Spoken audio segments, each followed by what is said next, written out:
ভাই রিক্সা তো সারাদিন চালান, আবার বিড়ি খান নি? বিড়ি খান?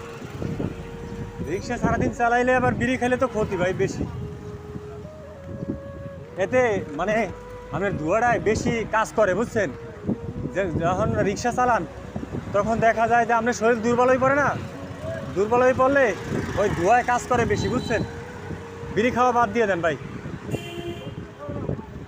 না না না, এমন কিছু না, আমি হয়তো মন ছটফট করে যে আর একটা বিড়ি খাইলে ভালো লাগতো মনে হয়, এটা কিছুই না। আপনি বাদ দিয়ে দেখেন, এটা কিছুই না।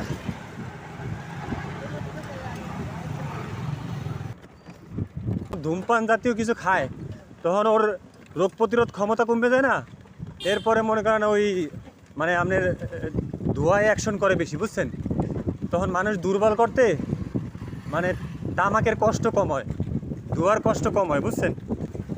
আপনার আমি আজকে ভাড়া তো দিবই, কিন্তু গ্লুকোজ খাওয়ার টাকা দিব আলাদা। আমার বিশ্বাস যে আপনি আস্তে আস্তে ছেড়ে দেবেন। এটা আস্তে আস্তে না, আস্তে আস্তে করলে আবার নেশা হয়ে যাব। আপনি হয়তো মনে করেন ইচ্ছা করলে যে বলবেন যে না খামো না, দেখে কী হয়।